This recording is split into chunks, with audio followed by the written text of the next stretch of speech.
Thank you for joining me today for this presentation on finding psychological flexibility from an ACT perspective.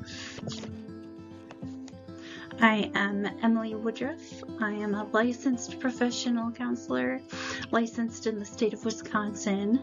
I'm with Blossoming Wellness, and I do offer virtual therapy for adults for anyone in Wisconsin. I have a master's degree in clinical mental health counseling from Antioch University. So, quick important things to note. This presentation is for educational purposes only. It is not a replacement for therapy, and though I am a therapist, I am not acting as your therapist in this setting. This environment is not. So now we come to unclear values versus clear values. Do you know what is most important to you? What matters more to you than anything else in this world? Can you name your core values? So if you're thinking to yourself, I don't know what my core values are, that's okay. There are values clarification activities that you can engage in. So here on the screen is a link to a free online values sort activity that can be helpful. You can contemplate or journal about what you want to be remembered for, and that can help clarify, or just journal about what is most important to you and just see what comes up. So this is something you can do on your own time, and it's something that could be beneficial to talk with your therapist about. Your therapist might have more ideas for values clarification activities. So what is a value? A value is a guiding principle. It is a way in which you want to move through the world. A goal is an external mark of achievement. So they're not the same thing. So for example, I value living with empathy, compassion, and striving to help others. I would live by these values whether or not I had become a therapist, and becoming the therapist, that was the goal. But they are values that fit with the goal of being a therapist, and I am fortunate and grateful that I did achieve the goal of being a therapist, but I would still live in alignment with these values whether or not I had become a therapist. So you can think of your values like the sunrise on the horizon. You can follow the road that leads in the direction of the sunrise. The sunrise is not an end destination. In order to stay on this metaphorical road leading to in the direction of your values, or your values sunrise, you take actions that are in alignment with your values. So I value living with compassion, so every time I make the choice to show compassion to another person, I take another step on the road leading to my values sunrise. Now, if for some reason I decided to go and be mean to a person, that would be taking a step off the road that leads towards my values sunrise. It would be very much unaligned with my values, and you can see in the picture here that their values, unaligned actions are way off, heading to who knows where.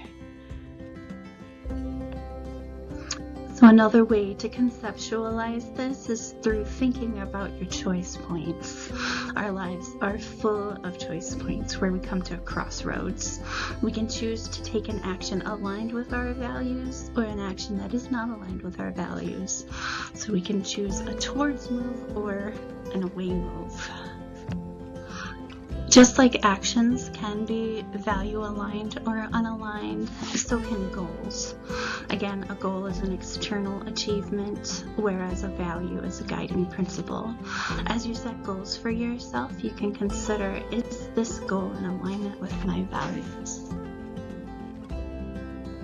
Goals are, of course, important to have, so please set value-aligned goals for yourself. The thing about goals is that we don't have full control over whether or not we achieve them. For example, perhaps there is a person whose goal is to run in a specific marathon. They work hard preparing for the marathon, and then the day before the race, they trip and they break their ankle. If they measure their success in life by the external achievement of goals, they, in this example of the person who broke their ankle, may feel like a failure because they could not run in the marathon.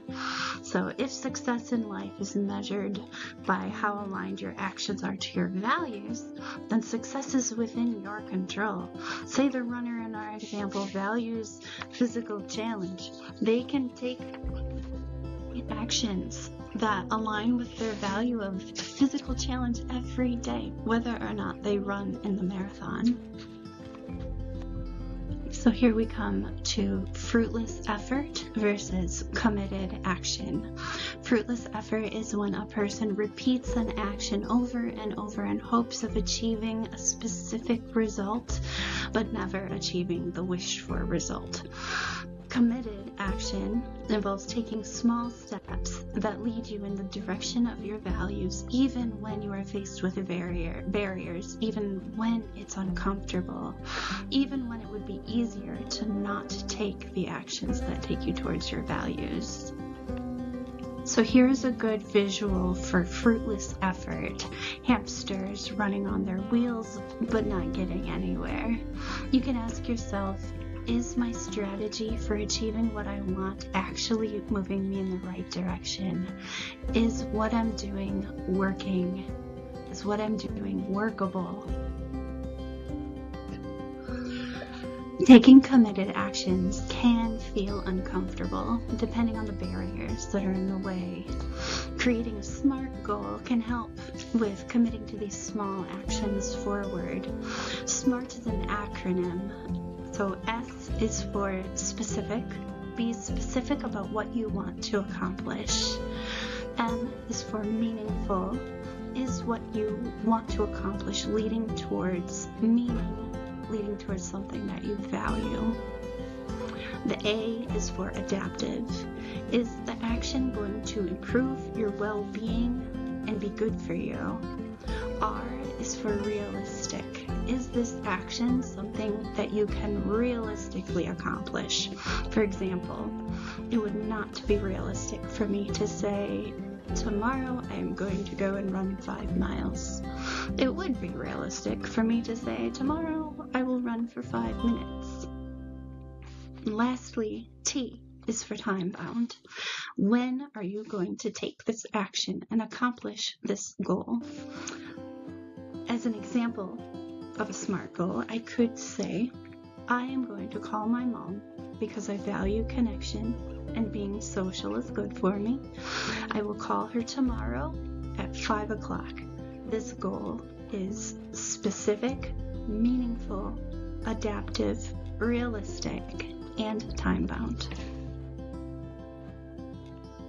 I hope this has been helpful for you. Here you can see my references.